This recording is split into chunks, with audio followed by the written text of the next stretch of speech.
গেলে আফসোস করলে কোনো কাজ হবে না। হায় রে, 30 বছর হয়ে গেছে, 40 বছর হয়ে গেছে, একদিনও নামাজ পড়লাম না এমন মানুষ আছে। শুধু জুমার নামাজে মাঝে মাঝে ঠেকলে যায়, ঠিক না ঠিক? আমার বন্ধুরা, আমার দোস্তরা, আপনাদের পায়ে ধরে বলি, মসজিদে যাই ইমাম সাহেবের কাছে বসে তওবা করিয়া, অথবা কোন পীর মাশায়েখের কাছে যায় তওবা করিয়া, আল্লাহর কাছে তওবা করিয়া আপনি নামাজিদার হয়ে যান।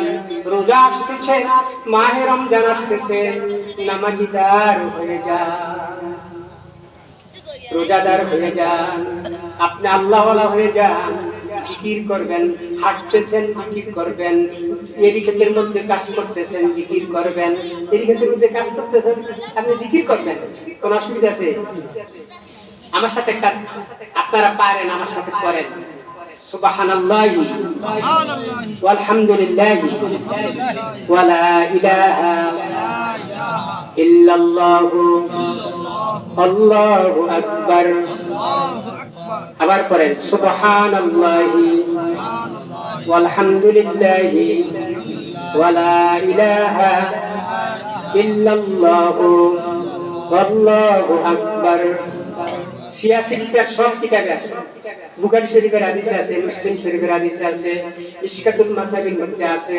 মুফাসসিরিনে কেরাম, মুহাদ্দিসিনে কেরাম সবাই একমত, এই যে 4টা তাসবিহ এখন পড়লাম আপনারা পারেন, এর চেয়ে আর উত্তম তাসবিহ পৃথিবীর মধ্যে আর কিছুই হতে পারে না। এটা হলো উত্তম তাসবিহ। এটা পড়া অবস্থায় কেহ মারা গেলে সে ঈমান লইয়া মারা গেল, কারণ সে আল্লাহর তাসবিহ পাঠ করতে করতে মারা গেল, কলমা শরীফ পড়তে পড়তে মারা গেল।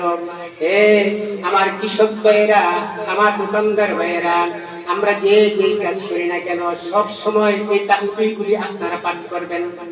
ওযু নাই, ওযু ছাড়া এই তাসবিহ পাঠ করা যায়। আপনি জমিনে কাজ করতেছেন, সুবহানাল্লাহ আলহামদুলিল্লাহ ওয়া লা ইলাহা ইল্লাল্লাহু আল্লাহু আকবার করতে পারবেন না? দেখবেন আকাশের ফেরেশতারা আপনার এই সওয়াব দেখবে। কিরামান কাতিবিন আছে আপনার সাথে, কিরামান কাতিবিন, জোরে বলেন আল্লাহু আকবার। ইয়ালামুনা মা তাফআলুন, জোরে বলেন আল্লাহু আকবার। কিরামান কাতিবিন, সম্মানিত ফেরেশতা বৃন্দ আপনার কাছে আমার কাছে আছে, তারা লিখতেছে। আপনি যদি এই তাসবিহটা পাঠ করেন, মুসলমানের প্রত্যেকটা কাজ আপনার সওয়াবে, প্রতিটা মুহূর্ত আপনার নেক লাগবে।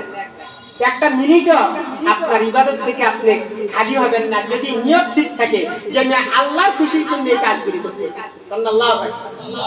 যেমন আপনি টয়লেটে যাইতেছেন, আপনি টয়লেটের দোয়া করে টয়লেটে যাবেন, বাম পা টয়লেটের মধ্যে আগে দিবেন, ঠিক আছে? ঠিক, টয়লেটের দোয়া করবেন, আপনার সওয়াব।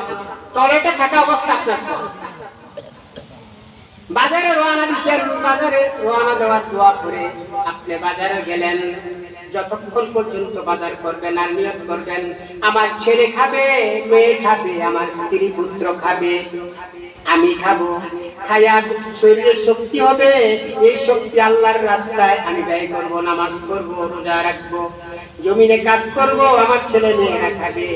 আল্লাহর রাসূল বলেন এই নিয়তে যদি তুমি চলাফেরা করো তোমার জীবনটাই হবে নেক।